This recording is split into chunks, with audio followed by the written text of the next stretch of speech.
Assalamualaikum warahmatullahi wabarakatuh. Waalaikumsalam warahmatullahi wabarakatuh. Bismillahirrahmanirrahim. Allahumma shalli ala sayyidina Muhammad wa ala sayyidina Muhammad. Pertama marilah kita panjatkan puji-puji kepada Allah Subhanahu wa taala. Amin. Kemudian salawat serta salam kita haturkan kepada junjungan kita ya Nabi Muhammad sallallahu alaihi wasallam. Allahumma shalli ala sayyidina Muhammad wa ala sayyidina Muhammad. Oke. Bagaimana kabarnya anak-anak hari ini? Sehat Bapak. Ya. Apakah ada yang tidak hadir? Banyak Bapak. Oke, nanti ketua kelas tolong antarkan setorkan siswa-siswa atau teman-teman kalian yang nggak hadir pada akhir pembelajaran. Oke. Oke, bismillahirrahmanirrahim. Sebelum kita mulai pembelajaran, mari kita membaca doa yang dipimpin oleh saya sendiri. Ya, doa dimulai. Bismillahirrahmanirrahim. Rabbi shrah li sadri wa yassir li amri wahlul 'uqdatam min lisani yafqahu qawli. Shadaqallahul azim. Amin. Oke, nah siswa-siswi yang membanggakan pada pertemuan terakhir ini kita akan membahas sombong, pengertian sombong atau takabur.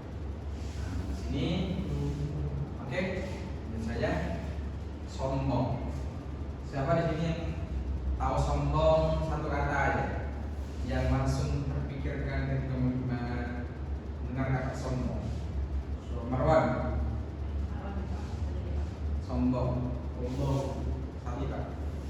Ini jawabannya gimana Pak? Ya apa pengertiannya lah. Sombong. Tidak mau menerima pendapat orang lain. Kalau kasih Membanggakan diri sendiri bisa Pak? bisa, itu ada pengertian dari sombong. Jadi sombong itu adalah takabur. Atau takabur adalah sikap merasa diri lebih tinggi, lebih baik atau lebih mulia daripada orang lain sehingga merendahkan dan menghina mereka. Jadi sifat sombong ini adalah turunan dari sifat akhlak tercela. Jadi sombong ini seorang individu merasa dirinya ataupun derajatnya itu lebih tinggi dari orang lain sehingga merendahkan orang lain. Memang merasa lebih tinggi tidak apa, tapi jangan merendahkan orang lain.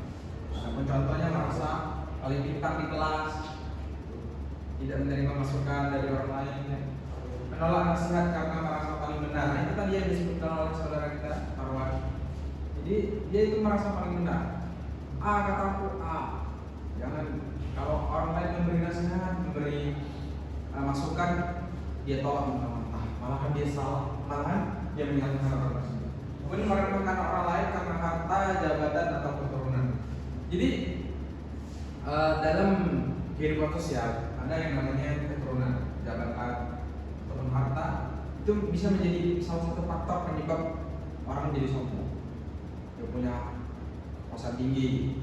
Ada salah satu dari masyarakat kita tuh ada orang yang jabat misalnya kan sombong ya, punya jabatan ya, kemudian punya banyak harta, sombong, punya rumah mewah, sombong, dia tidak mau bersosialisasi sama orang, pun tidak mau bergaul dengan orang yang dianggap lebih rendah. Jadi dia itu tidak ingin berkomunikasi, tidak mau berkawan lah misalnya gitu dengan orang yang dianggap oleh dia itu lebih rendah status. Kemudian selanjutnya Allah Subhanahu wa taala berfirman dalam Al-Qur'an surah Al-Luqman ayat 18, A'udzubillahi minasyaitonir rajim. Innallaha la yuhibbu kulla mukhtalin fakhur. Sesungguhnya Allah tidak menyukai setiap orang yang sombong dan membanggakan diri. Jadi Allah Subhanahu wa taala telah menjelaskan dalam memerintahkan kepada kita semua dalam Al-Qur'an surah 18 ini, Luqman ayat 18 ini, Allah tidak menyukai orang yang sombong dan membanggakan diri. Dan Nabi SAW bersabda, la yadkhulul jannah man kana fi qalbihi mithqalu dzarratin min kibar. Allah tidak akan masuk surga orang yang dianggap yang di dalam hatinya terdapat kesombongan walaupun sekedar biji salju. Tidak akan masuk surga adalah istilah Kristen. Jadi janganlah kita memiliki sifat sombong. Kita harus hindarkan. Karena Allah SWT dan Nabi pun sudah menjelaskan bahwa sombong ini berbahaya, mengakibatkan kita tidak masuk surga. Itulah masalahnya kalau kita sombong. Jadi jangan sombong itu. Kemudian, adapun penyebab apa yang yang menyebabkan orang itu sombong, faktor-faktornya. Jadi yang pertama itu merasa memiliki kelebihan harta, merasa memiliki kelebihan harta. Jadi dia itu mempunyai harta, katakan harta berdunia ataupun harta warisan yang tinggi, yang banyak hasil, yang banyak nominalnya daripada orang lain. Satu kampung dia paling kaya, dia punya rumah 10 misalnya. Dia nggak mau berbagi, nggak mau sedekah, sombong pada orang lain, merasa orang lain itu rendah. Dan yang kedua merasa lebih pintar atau lebih berilmu. Jadi berilmu itu penting, tapi merasa tinggi, merasa banyak ilmu itu salah. Karena apa? Karena ketika filosofi padi, ketika dia berisi makin menunduk, ketika itulah yang harus kita terapkan. Makin bersih, makin benar. Jadi orang yang sombong, kalau dia orang yang berilmu tapi dia sombong, dia akan menerima masukan dari orang lain karena dia merasa bahwa pengetahuannya lah yang paling benar. Kemudian yang terakhir, yang ketiga memiliki jabatan atau kekuasaan. Jadi pejabat-pejabat ataupun orang-orang penting di dunia sosial kita ataupun bernegara itu terkadang, ya, tidak semuanya. Terkadang orang yang merasa sombong karena dia merasa dia itu raja, merasa punya kekuasaan di atas segala-galanya. Kemudian selanjutnya berasal dari keturunan atau keluarga terpandang. Dalam kehidupan sosial ada yang namanya bangsawan, darah biru lah, maksudnya darah biru. Jadi dia itu merasa status sosialnya itu di atas semuanya. Oke lah, memang ada kasta ataupun tingkatan-tingkatan dalam kehidupan sosial, apalagi zaman dulu kan, ada rakyat ataupun bangsawan. Dua ini memang hal yang berbeda, tapi tidak. Walaupun punya darah bangsawan, tidak sombong. Nah, itu kan hal yang pertama. Kemudian kurangnya rasa syukur dan rendah hati. Nah, kalau kita tarik lagi ke kesimpulannya, yaitu orang yang sombong itu kurang merasa syukur. Dia enggak, istilahnya itu dia enggak sadar bahwa hal yang dimilikinya itu berasal dari Allah Subhanahu dan rendah hati ataupun sifat dia itu susah untuk rendah hati. Nah, contoh dalam Al-Quran itu ada iblis, dia sombong, nggak mau sujud kepada ada. Kemudian siapa lagi? Fir'aun. Fir'aun itu kan dia merasa mengaku Tuhan, sombong, kemudian dikejar Nabi Musa di Laut Merah, kemudian tenggelam Allah Subhanahu wa Ta'ala. Itu sombong, itu akibatnya azab oleh Allah. Kemudian terakhir Qarun itu dia awalnya itu orang yang taat beribadah, patuh, takwa. Tapi ketika dia berdoa minta harta, dikasih harta, melimpah hartanya, tidak mau beribadah, itu tenggelam, dimasukkan ke bumi oleh Allah Subhanahu Wa Taala. Harta sepadan-padan dengan hartanya lah masuk ke bumi. Itulah disebut asal usulnya harta karun. Nah, kemudian yang selanjutnya dampak negatif. Pertama itu bagi diri sendiri, dijauhi Allah Subhanahu Wa Taala, sulit menerima kebenaran, tidak bersuka orang lain, hati menjadi keras.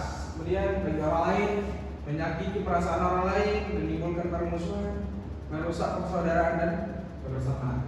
Jadi dampak seperti ini itu bisa memberikan nilai negatif bagi kehidupan sosial kita. Karena itu tidak hanya berdampak pada diri sendiri, itu juga berdampak pada orang lain, dan itu akan merusak pertemanan atau hubungan sosial kita, dan itu hukumnya tidak boleh ataupun haram. Nah, kemudian yang terakhir, cara menghindari sombong. Nah, coba baca orang yang pertama itu apa? Menyadari bahwa semua kelebihan adalah karunia Allah, bersyukur, sadar bahwa almet, kemudian celana, nafas, semuanya itu berasal dari Allah Subhanahu wa Ta'ala. Motor, mobil, ataupun harta, ilmu, kepintaran itu berasal dari Allah Subhanahu wa Ta'ala. Bukan hasil hasil dari jerih payah kita, cuma itu berasal dari Allah Subhanahu wa Ta'ala. Biasakan sikap tawadhu rendah hati, senyum, salam, sapa kan kepada siapapun, bagi orang manapun, kastanya apapun, hartanya, pokoknya semuanya itu rata. Menghargai dan menghormati orang lain, ini penting.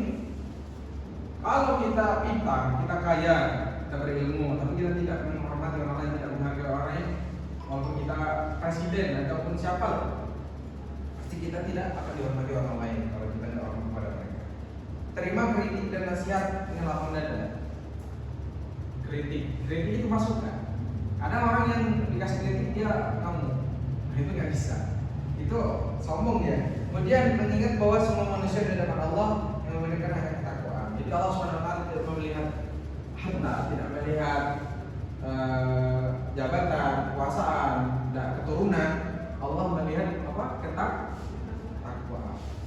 Kemudian terakhir meneladani akhlak Rasulullah yang pernah. Jadi kita itu semua dalam kehidupan itu sudah ada contoh, sudah ada suri tauladan. Itu siapa? Muhammad SAW. Tiru cara hidup beliau itu adalah sebaik-baik dalam hidup. Kemudian yang terakhir kesimpulan. Nah, jadi sombong itu adalah sikap merasa lebih baik dari orang lain, sombong dapat merasa sombong sama dan menjauhkan persoalan dari Allah. Sombong merupakan sifat tercela yang dibenci Allah dan dibenci Nabi dan dibenci manusia. Itu orang yang sombong. Setiap muslim harus membiasakan sikap tawadu, menghormati orang lain dan selalu bersyukur. Jadi penyebab sombong dapat berupa harta, ilmu, jabatan maupun keturunan. Semua ini tidak salah, cuma tergantung dari pribadi kita sendiri. Jadi pesannya semakin tinggi ilmu dan kedudukan seseorang semakin rendah hati seharusnya dia bersikap. Ada yang ditanyakan? Tidak. Baguslah. Jadi cukup sekian pengajaran kita pada pertemuan terakhir ini. Mudah-mudahan apa yang kita pelajari, apa yang kita dengar, kita lihat itu dapat menambah ilmu kita yang sedikit ini dan juga bisa bermanfaat serta bernilai ibadah Allah Subhanahu wa taala dan juga kita terhindar dari sifat sombong. Ya, mungkin cukup sekian, mohon maaf. Kemudian jangan lupa absennya diantarkan. Oke, Bapak akhiri. Terima kasih. Assalamualaikum warahmatullahi wabarakatuh. Waalaikumsalam warahmatullahi wabarakatuh.